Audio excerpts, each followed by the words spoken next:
Modal auxiliary verb can अर्थ शकतो, शकते, शकतात.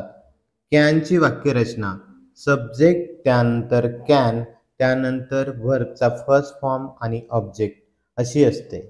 कॅन नंतर नेहमी क्रियापदाचे पहिले म्हणजेच मूळ रूप वापरले जाते. कॅनचा सर्वात महत्त्वाचा उपयोग क्षमता म्हणजेच ॲबिलिटी सांगण्यासाठी केला जातो. कॅन म्हणजे काय करू शकतो ते आपण सांगतो. He can speak English. तो इंग्रजी बोलू शकतो म्हणजेच त्याच्यामध्ये इंग्रजी बोलण्याची क्षमता आहे. तसेच they can pass scholarship exam. ते स्कॉलरशिप परीक्षा पास होऊ शकतात. यातून त्यांची पास होण्याची क्षमता समजते. परमिशन परवानगी. परवानगी मागण्यासाठी किंवा देण्यासाठी कॅनचा उपयोग होतो. Can I take your pen. मी तुमचा पेन घेऊ शकतो का? यात पेन घेण्याची परवानगी मागितली आहे. तर you can go home now यात घरी जाण्याची परवानगी दिलेली आहे. पॉसिबिलिटी शक्यता. एखाद्या गोष्टीची शक्यता व्यक्त करण्यासाठी कॅनचा वापर केला जाऊ शकतो. It can rain today. आज पाऊस पडू शकतो म्हणजे आज पाऊस पडण्याची शक्यता आहे. They can go to hospital tonight. रात्री ते हॉस्पिटलला जाऊ शकतात. यातून त्यांची हॉस्पिटलला जाण्याची शक्यता दिसते. रिक्वेस्ट विनंती. Can you help me. तुम्ही मला मदत करू शकता का? यामध्ये मदत करण्यासाठी विनंती केली आहे. तसेच can you draw a picture for me. तुम्ही माझ्यासाठी चित्र काढू शकता का? यातून सुद्धा चित्र काढून देण्याची विनंती दिसून येते. सजेशन सल्ला किंवा सूचना. You can practice English daily. तुम्ही रोज इंग्रजीचा सराव करू शकता. यामध्ये रोज सराव करण्याचा सल्ला दिलेला आहे. You can go there. तुम्ही तिकडे जाऊ शकता. किंवा you can not go there. तुम्ही तिकडे जाऊ शकत नाही. या सूचना किंवा सल्ला देण्यासाठी कॅनचा उपयोग होतो. यू कॅन गो बाय बस या वाक्यामधून सुद्धा बसने जाण्याचा सल्ला दिलेला आहे.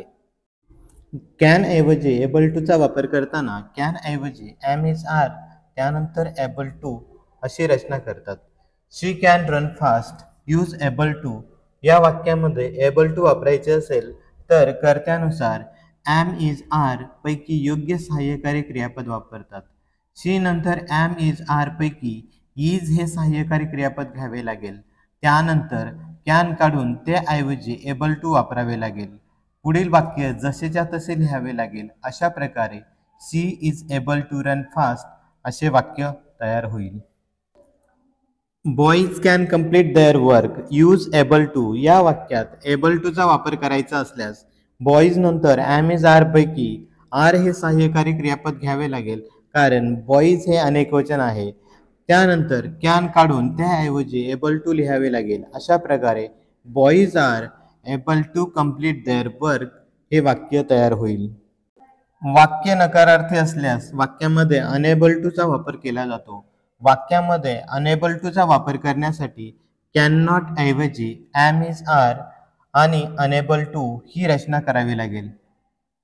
शी can not read English. Use unable to या वाक्यात अनेबल टूचा वापर करायचा असल्यास कर्त्यानंतर योग्य ते सहाय्यकारी क्रियापद घ्यावे लागेल. शी नंतर इज हे सहाय्यकारी क्रियापद घ्यावे लागेल. त्यानंतर कॅन नॉट ऐवजी अनेबल टूचा वापर करावा लागेल. म्हणून she is unable to read English हे वाक्य तयार होईल. They can not go home now. Use unable to या वाक्यामध्ये कॅन नॉट काढून टाकावा लागेल. दे नंतर एम इज आर पैकी आर हे सहाय्यकारी क्रियापद लिहिल्यानंतर अनेबल टू लिहावे लागेल. अशा प्रकारे they are unable to go home now हे वाक्य तयार होईल. एबल टूच्या वाक्यात कॅनचा वापर करताना एम इज आर आणि एबल टू ऐवजी कॅनचा वापर करू शकतो. I am able to pass the exam. Use can या वाक्यात कॅनचा वापर करायचा असल्यास एम इज आर पैकी जे सहाय्यकारी क्रियापदे असतील ते काढून व एबल टू काढून आपण कॅन वापरू शकतो. या वाक्यात एम हे सहाय्यकारी क्रियापद व एबल टू काढून त्याऐवजी आपण कॅन वापरू शकतो. अशा प्रकारे I can pass the exam हे वाक्य तयार होईल.